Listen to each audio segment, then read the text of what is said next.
ദൈവത്തിൻ്റെ അതിപരിശുദ്ധ നാമം വാഴ്ത്തപ്പെടുമാറാകട്ടെ. കുരിശിൽ തറച്ചതു മുതൽ മരണസമയം വരെയുള്ള 3 മണിക്കൂറുകളിൽ യേശു പറഞ്ഞ വാക്കുകളാണ് ക്രൂശിലെ 7 മൊഴികൾ. ഈ സപ്തമൊഴികൾ ക്രൂശിനെ എക്കാലവും പ്രകാശപൂരിതമാക്കുന്നു. 7 തിരിയിട്ട വിളക്കാണ് കുരിശ്, തിരുനാളങ്ങൾ 7 മൊഴികളും. പ്രിയരെ, വാഗ്ദാനങ്ങളുടെ ഒരു ലോകത്തിലാണല്ലോ നാം ഇന്ന് ജീവിക്കുന്നത്. ബിസിനസ് രംഗമെടുത്താൽ ആകർഷകമായ പരസ്യങ്ങളിലൂടെയും നൂതന വിപണന തന്ത്രങ്ങളിലൂടെയും തങ്ങളുടെ ഉൽപ്പന്നം ജനങ്ങളിലേക്ക് എത്തിക്കുന്നു. എന്നാൽ ഈ മോഹന വാഗ്ദാനങ്ങളുടെ പിന്നാലെ പോകുമ്പോൾ പലപ്പോഴും നാം നിരാശരാകാറില്ലേ? കാരണം നാം കേൾക്കപ്പെട്ട അല്ലെങ്കിൽ പ്രചരിക്കപ്പെട്ട യാതൊരുവിധ സന്തോഷങ്ങളോ മേന്മകളോ അനുഭവത്തിൽ ലഭ്യമല്ലാതെ പോകുന്നു. ഇത്തരമൊരു കാലഘട്ടത്തിൽ ജീവിക്കുന്ന നമുക്ക് രണ്ടാമത്തെ മൊഴി നൽകുന്ന പാഠം വിലമതിക്കാനാവാത്തതാണ്. ലൂക്കോസ് സുവിശേഷം 23-ാം അധ്യായം അതിൻ്റെ 43-ാം വാക്യത്തിൽ യേശു കുരിശിൽ കിടന്നുകണ്ട് തന്നോടൊപ്പം ക്രൂശിതനായി കിടക്കുന്ന കള്ളന്മാരിൽ ഒരുവനോട് പറയുകയാണ്, ഇന്ന് നീ എന്നോടുകൂടെ പറുദീസയിലിരിക്കും.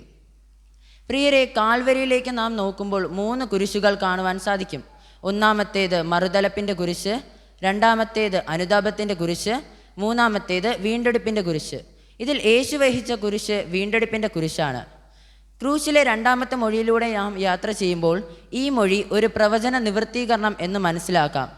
യെശയ്യാവ് 53:12 ദുഷ്പ്രവൃത്തിക്കാരോടുകൂടെ അവനെ ക്രൂശിച്ചു എന്ന് കാണാം.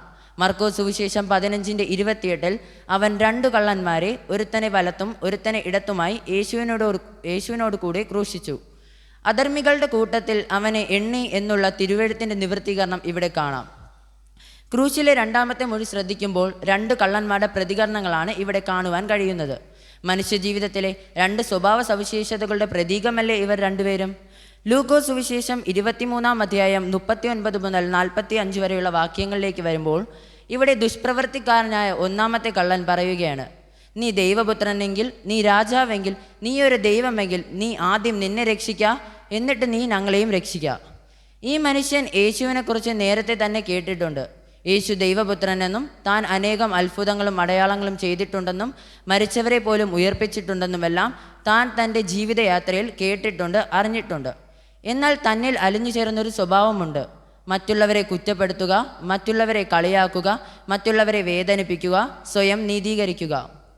തൻ്റെ വേദനയുടെ മധ്യേയും താൻ മരണത്തിൻ്റെ വക്കിൽ എത്തി നിൽക്കുന്ന ഈ നിമിഷത്തിൽ പോലും തന്നിൽ ലയിച്ചു തീർന്ന സ്വഭാവത്തിൽ നിന്നും താൻ ഒന്ന് മാറാൻ, ഒന്ന് അനുദപിക്കുവാൻ അദ്ദേഹം തയ്യാറാകുന്നില്ല.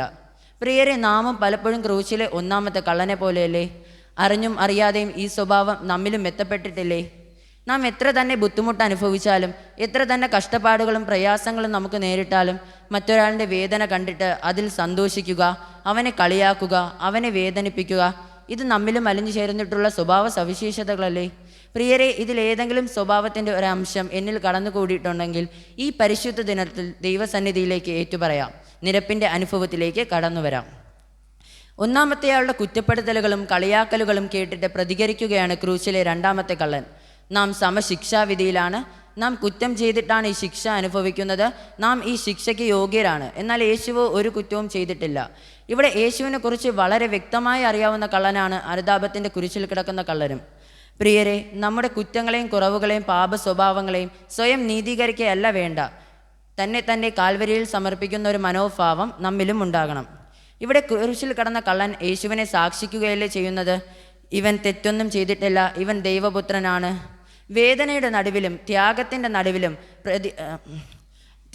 നടുവിലും പ്രതികൂലത്തിൻ്റെ നടുവിലും യേശുവിനെ സാക്ഷിക്കുവാൻ നമുക്കും കഴിയണം. പ്രിയരെ, പലപ്പോഴും നാം അറിഞ്ഞ സത്യത്തെ മൂടി വയ്ക്കുകയല്ലേ ചെയ്യുന്നത്? എന്നാൽ ക്രൂശിലെ കള്ളൻ വിളിച്ചു പറയുകയാണ്, ഇവൻ കുറ്റമൊന്നും ചെയ്യാത്തവനാണ്. യേശുവിൻ്റെ രാജ്യത്വം കൂടെ അവൻ ഏറ്റുപറയുന്നു. യേശുവേ, നീ രാജ്യത്വം പ്രാപിച്ചു വരുമ്പോൾ എന്നെയും കൂടെ ഓർക്കണമേ. കൂടാതെ യേശു മരിച്ചവരിൽ നിന്നും ഉയർത്തെഴുന്നേൽക്കും എന്ന ഉറച്ച വിശ്വാസം ക്രൂശിലെ കള്ളന് ഉണ്ടായിരുന്നു. 2 കള്ളന്മാരുടെ പ്രതികരണങ്ങളാണ് ഒന്നാമതായി നാം ഇവിടെ കണ്ടത്. അടുത്തതായി തൻ്റെ വേദനയിലും മറ്റൊരാളെ ശ്രദ്ധിക്കുന്ന യേശുവിനെ നമുക്ക് കാണുവാൻ സാധിക്കും. യേശുവേ, നീ രാജ്യത്വം പ്രാപിച്ചു വരുമ്പോൾ എന്നെയും കൂടെ ഓർക്കണമേ എന്ന ക്രൂശിലെ കള്ളൻ പറഞ്ഞപ്പോൾ അവൻ്റെ ആവശ്യം യേശു ചെവിക്കൊണ്ടു. അവനൊരു വാഗ്ദാനം നൽകുന്നു, ഇന്ന് നീ എന്നോട് കൂടെ പറുദീസയിലിരിക്കും. ഇവിടെ മറ്റുള്ളവരെ ശ്രദ്ധിക്കുന്ന, മറ്റുള്ളവരെ കരുതുന്ന, മറ്റുള്ളവരെ കൂടി ഉൾക്കൊള്ളുന്ന യേശുവിനെ നമുക്ക് കാണുവാൻ സാധിക്കും. പ്രിയരെ, നമ്മുടെ ഭാരത്തിലും നമ്മുടെ സങ്കടത്തിലും നമ്മുടെ കഷ്ടതകളിലും നമ്മുടേത് മാത്രമാണ് ഏറ്റവും വലിയ പ്രയാസം, നമ്മുടേത് മാത്രമാണ് ഏറ്റവും വലിയ കഷ്ടത എന്ന് മാത്രം ചിന്തിക്കാതെ മറ്റുള്ളവരെ കൂടി ഉൾക്കൊള്ളുന്ന ഒരു മനോഭാവം നമ്മിലും ഉണ്ടാകണം എന്ന ക്രൂശിലെ 2-ാമത്തെ മൊഴി നമ്മെ പഠിപ്പിക്കുന്നു. എൻ്റെ തെറ്റുകളെക്കുറിച്ച് ഉണർന്നനുഭവിക്കുവാൻ, രക്ഷയുടെ അനുഭവത്തിലേക്ക് പ്രവേശിക്കുവാൻ, ദൈവസന്നിധിയിലേക്ക് മടങ്ങി വരുവാൻ ഇന്ന് ഞാൻ ഒരുക്കമാണോ? പ്രിയരെ, യേശുവിനോട് ചേരുവാൻ പറ്റാത്ത വിധം എന്തെങ്കിലും ജീവിതത്തിൽ തടസ്സമായി നിൽക്കുന്നുണ്ടെങ്കിൽ അതിനെ എല്ലാം ഉപേക്ഷിക്കാം. ഒരു ഏറ്റുപറച്ചിലിൻ്റെ ദിനമാകട്ടെ ഈ വിശുദ്ധ ദിനം. ഇന്ന് നീ എന്നോട് കൂടെ പറുദീസയിലിരിക്കും. അതെ, ആ നിത്യതയുടെ പറുദീസയിലേക്ക് നമുക്ക് ഏവർക്കും പ്രവേശിക്കാം. അതിനായി ദൈവം നമ്മെ ഏവരെയും സഹായിക്കുമാറാകട്ടെ. ആമേൻ.